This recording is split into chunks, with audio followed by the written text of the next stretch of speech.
Under Plum Lake by Lionel Davidson. Part 2, Under the Sea. 8. There. What can I say about it? I know I shouldn't say anything. I'll say it. I'll keep saying it just as it happened. The first thing was a breeze ruffling my hair and his voice saying, "Wake up." I stretched and stirred. We were in a car on a road, cruising. It was an open car, and he was driving. Ahead, for mile upon mile, I could see the road twisting and looping. High above, the sun shone in the blue sky. To the right, there were forest-clad hills, and to the left, green meadows sloping to a river. There were cows at the water's edge, and across the river 2 people galloped on horseback. He saw me rubbing my eyes and staring all about. Where are we? I said. In Egon, under the sea. Miles under.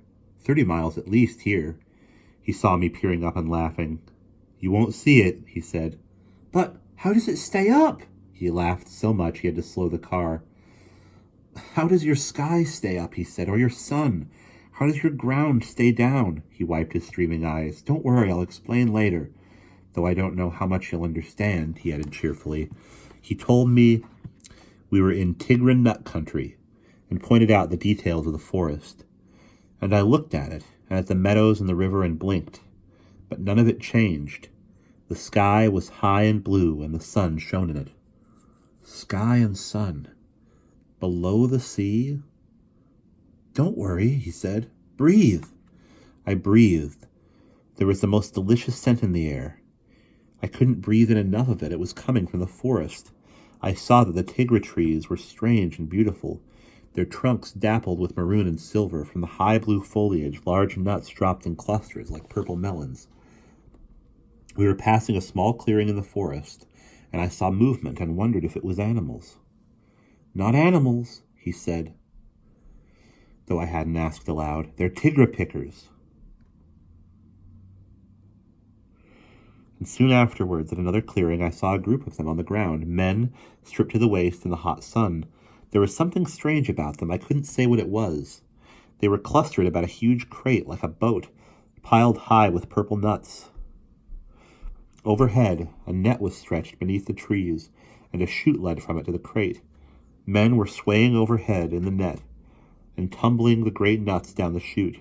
They waved, and Dido said, "We'll stop a moment." There were 30 or 40 men in the clearing, some working, others eating at a long table or lying in the sun. They recognized Dido and called as we approached. They stared curiously at me. I'll say now how we were dressed. We dressed in pursongs on the boat. It's a one-piece tunic, the pursong. It has a square neck or a round neck or even a high neck. Girls wear a blouse below theirs with a kind of decoration or ornament at the throat. Underneath, there are short pants or long tights. The outfits are in varied colors and in different patterns and materials. Dido and I wore the same. They were his. The men weren't staring at me for that. They were staring at my hair. Theirs was pure white like his, but as hard as they stared at me, I stared harder. I saw what was so strange about them. They were giants. They were several times the size of normal men. Their heads were enormous, and their hands and everything about them. They spoke to Dido, but they looked at me. Even the men working stopped and came to look at me. They were young, I could see, with sandals on their feet and cotton-like slacks halfway to the ankles. One of them bent and picked me up like a puppy.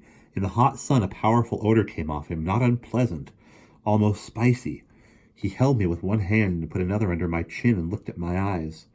I felt again the sudden slight pain as when Dido had touched my forehead, and immediately he spoke in English. He said, "What's your name, big shot?" I said, "Barry." "Where do you come from, Barry?" "England." "What happens in England?" His eyes were green and huge. It was like talking to a monument. I could feel his breath like a breeze and his deep voice rumbling through my body. I said, "I'm at school there." "Are you? How old are you?" 12. He almost dropped me. He laughed so much. I shook all over. He repeated what I had said to the others, and one of them took me from him and had a look at me. They were passing me from hand to hand when Dido stopped them. We can't stay here, he said to me, agitated. My father knows I'm here. He doesn't know about you. I shouldn't have done it. Come, and don't ask questions about the car, he said. We were walking to it, and he saw I was going to start asking. For one thing, there were no wheels on it. We got in, and I watched what he did. He pressed a couple of buttons, and it rose slightly and took off. It took off silently, with just the sound of the breeze, so I knew it wasn't a hovercraft or a jet.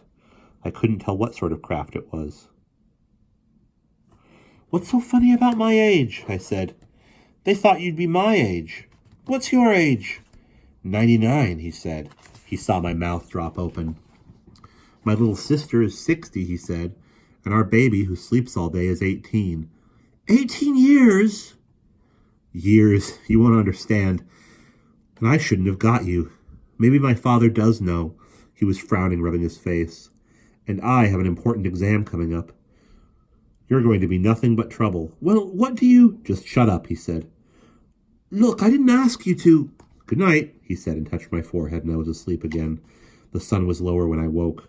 We were in the air. We were coming to the land. There's no inn here, he said. And friends of mine... Or there's an inn here, he said, and friends of mine. There's no projector. My father can't come in here. I couldn't make anything of this, but he was nodding and seemed cheerful now. He patted me on the head, and I looked carefully at him. 99. It's crude, this place, he said, but it will do. Murrah was my nurse. She'll help us. She'll have to. I want to keep you for a bit. Afterwards, well, she'll keep quiet. I'll make her. I didn't like the sound of any of this. I didn't like the afterwards. I didn't like him putting me off to sleep whenever he felt like it, or patting me on the head like a pet. We were driving along a country lane, and I watched him, nodding his head and sucking his teeth, and I looked up and thought of the sea pounding on top of the sky. I thought of waking in the world below it, of the giants in the Tigre forest, the little sister of 60, the 18-year-old baby who slept all day, also of the car that could turn into a plane. At this time, I'd forgotten the boat and the canoe and everything before it. I knew only what he wanted me to know, and I didn't know if it was a dream or a nightmare. And that's the end of the 8th section.